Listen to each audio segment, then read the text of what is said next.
Bueno, ahora vamos a hablar,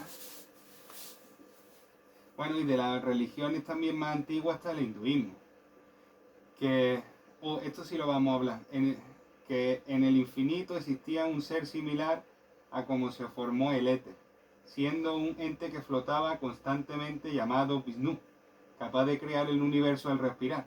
Cuando exhalaba sacaba el universo de forma de huevo, siendo un símil del neuma de los griegos.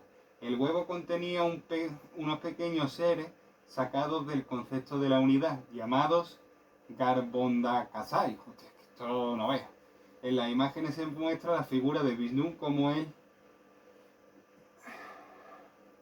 urobolo alquímico, es verdad, pensando llamarse una serpiente que se muerde la cola. En su cultura Arancheja, en el interior de la serpiente se encontraba una flor de loto. Toma, ya la tienes otra vez, que aparecía Brahma.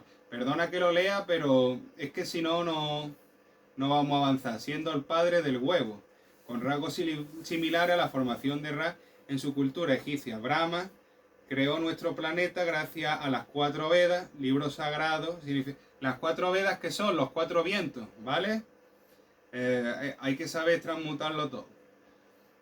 Dividiendo en 14 niveles, 7 arriba y 7 abajo, el nivel humano, y otros 7 para... Esto ya es mucho chorrada, a ver si viene algo más importante. Veamos otro parentesco razonable con otras culturas, los judíos, no sé. Mira, esto ya que os lo leéis. El que quiera que se lo lea, porque esto no es. Seguimos para bingo. Además, basándose en el Génesis y comparándola con la religión babilónica, expresa cómo el mundo fue creado en 7 días. Esto ya estábamos hablando de los babilónicos. Una mujer con aspecto de serpiente gigante es la que controlaba un jardín. En la religión sumeria se hablaba de unas tierras sanadoras que la pisaban no conocía enfermedad ni muerte. Piedra sanadora, piedra redectora, le llaman a la piedra filosofal, ¿vale? Donde brotaban unas aguas que generó un jardín donde salieron los primeros humanos, siendo expulsados los humanos del paraíso, otra vez lo mismo, del paraíso, lugar por su comportamiento. También habla la búsqueda de la vida eterna encontrada en un río de forma de flor que fue revetado por una serpiente con cabeza humana, encontrando rasgos alquímicos hasta la cultura más prehistórica, el mito del universal. Bueno, también tengo que decir que acabé entendiendo el porqué, ¿vale? El porqué de decir, bueno, ¿y por qué no expulsó del paraíso? No es que no expulsar, es que somos bien y mal.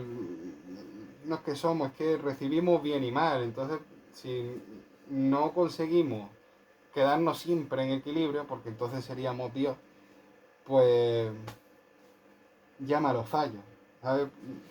Que no es fallo, es la naturaleza. Entonces, pues por la naturaleza misma, igual que uno nace, muere, pues nos quitaron el paraíso. Y el paraíso pensarlo como algo simbólico, por Dios. Estamos hablando de símbolos, y más la iglesia. Este creo que es Buda. En las religiones orientales carecen de Dios. Eso, en las religiones orientales no hay dioses. O por lo menos no se les rinde culto. Siendo religiones con carácter, claro, son filosóficas y de introspección humana, son la leche. Pues por eso se habla de meditación. Mira, si ves todo lo del Buda consiguió ese estado, ¿no? Que le llamaba el estado de nirvana, en el que podía ver todo, la figura geométrica de todo y cómo era todo, tener el conocimiento del todo. ¿Qué pasa? Que ya después se fueron desarrollando el taoísmo, que deriva de ritos y formas de ejercer alquímica. El taoísmo es lo más cercano a alquimia. Porque dice que tenemos el chi, lo que vemos y lo que no. El cuerpo humano tiene que inhalar el chi para vivir. O sea, cámbialo por espíritus del mundo. Aparecen corrientes de sanación mediante el conocimiento. Lo que busca es trascender, encontrando en el equilibrio de esas dos fuerzas que sale de uno. ¿Veis que es lo mismo? El yin, habla del yin y el yang. Bueno, eso, que os lo leáis, que está interesante, ¿sabes? No vamos a empezar. Es que las religiones, meterse en religiones. ¿Y ahora qué tenemos aquí? De las civilizaciones más antiguas se recogen los tratados de los sumerios. Que fíjate los sumerios cómo van. An, perteneciente al dios del cielo. Ki, de la tierra. Narmu, de los océanos. Enki, de la tierra. Isma, de la fertilidad. Similar a la diosa Venus. Ultra, dios del sol. Isis, de la luna. Como responsable del universo, los Anunnaki, seres inmortales, tras la ingesta del elixir de oro, viéndose la parte alquímica de la religión, narra la historia de Jiang-Sen, que busca una planta en el mar con la que podía alcanzar la inmortalidad. Consiguió encontrarla, pero se la robó una serpiente. ¿Veis el parentesco con todas las religiones?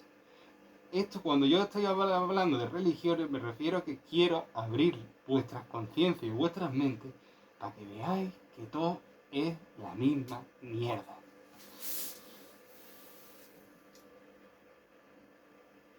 Mira, batallaron hasta que salió victorioso.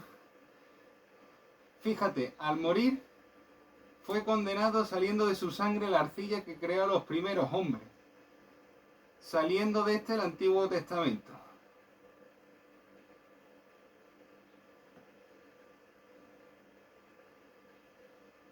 A los humanos los creó a través de su costilla.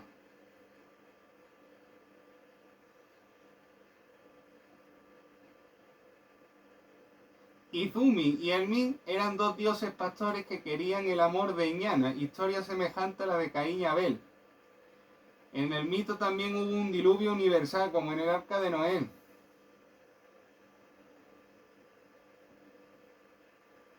Los sumerios tenían avances tecnológicos, claro que y muy avanzados. No te digo yo que no. Tenían conocimiento. ¿No habéis dado cuenta que yo he sacado las mismas conclusiones de la ciencia que lo que te dice un cromañón con una pintura? ¿Por qué? ¿Lo veis o no? O sea, ¿por qué el cromañón va a ser menos que el tío de ahora? Si el tío de ahora es un tonto que le dan una cuchara y la comida por delante. Y el otro es de la curra. El otro, seguramente, sea más feliz que tú. Porque se conoce mejor a sí mismo. Tú no te conoces. Tú no sabes si mañana vas a sobrevivir comiéndote de lo que tú te labres. El otro sí. Porque sigue vivo, no por otra cosa. Y eso es lo que hemos dicho que era la evolución.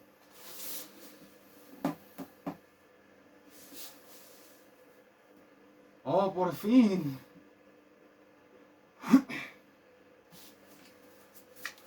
Pues venga, vamos a acabar con esta carta.